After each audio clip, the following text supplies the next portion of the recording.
Welcome to the dark corners of the internet, where nightmares come alive and shadows whisper secrets. Turn off the lights, settle in, and prepare yourself for a story that will keep you up all night. This is the Voices from the Abyss. The ocean had always been a source of fascination for Clara. As a marine biologist, she spent her days studying the mysteries of the deep. But nothing could have prepared her for the discovery that awaited her in the Mariana Trench, the deepest part of the world's oceans. It was here, in the inky blackness, that Clara would encounter the voices from the abyss. Clara's research team had been granted a rare opportunity to explore the trench using the state-of-the-art submersible, Abyss Explorer. As they descended into the depths, the water grew darker, colder, and more foreboding. Clara's excitement was palpable, despite the underlying unease she felt. "Ready, team?" Clara's voice crackled over the sub's intercom. "Ready as we'll ever be," replied Jake, the expedition's pilot. His hands moved deftly over the controls, guiding the submersible deeper into the abyss. Maggie, the team's tech expert, adjusted the sonar equipment. "We're at 30,000 feet, Clara. Visibility is almost zero, but the readings are fascinating. We've never been this deep." Clara peered through the small porthole, her eyes straining to see anything in the black void. "Let's keep going. We need to collect samples from the bottom." As they descended further, an eerie silence enveloped them, broken only by the hum of the sub's engines. Suddenly, the sonar emitted a series of strange blips. "What's that?" Jake asked, frowning at the monitor. Maggie adjusted the settings. "It looks like structures.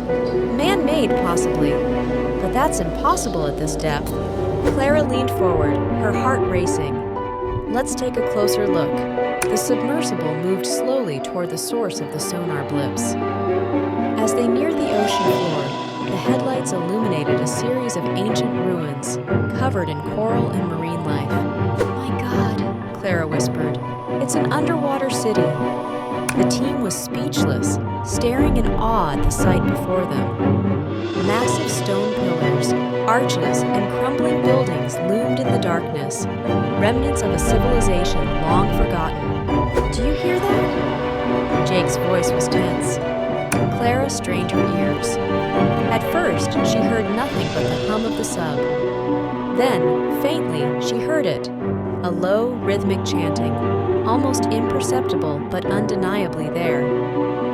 "It's coming from the ruins," Maggie said, her face pale. "It sounds like voices." "Impossible," Jake muttered. "There shouldn't be anything alive down here." Clara's curiosity overrode her fear. "We need to investigate. Maggie, can you record the audio?" Maggie nodded, activating the recording equipment. The chanting grew louder as they approached the center of the ruins. The sub's lights revealed a massive, ornate structure that resembled a temple. Strange symbols adorned the walls, glowing faintly with an otherworldly light.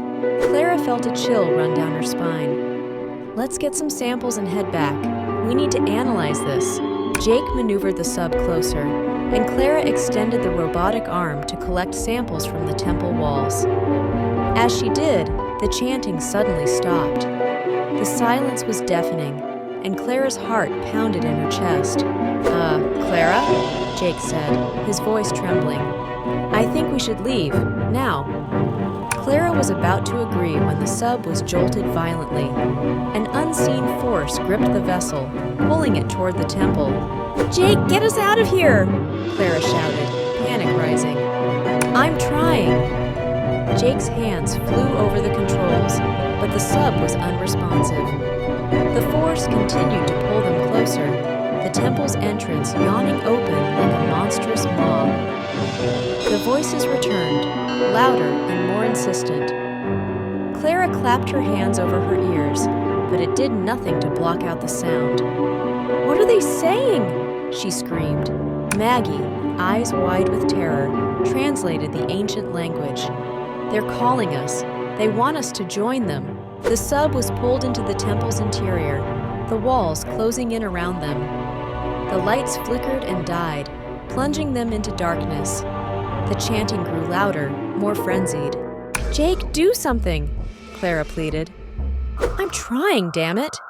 Jake's voice was hoarse with fear. The sub came to a sudden stop, and the voices ceased. In the oppressive silence, Clara felt a presence, something ancient and malevolent watching them. A deep, resonant voice filled the sub, speaking in the same language as the chanting. Maggie's face was pale as she translated. "It says we have trespassed on sacred ground. We must atone for our intrusion." Clara's mind raced. "Tell it we're sorry. We didn't mean any harm." Maggie relayed the message, her voice shaking. The presence seemed to consider their words, and for a moment, there was silence. Then the voice spoke again, its tone softer, but no less ominous. "You may leave, but one of you must stay." Panic surged through the team.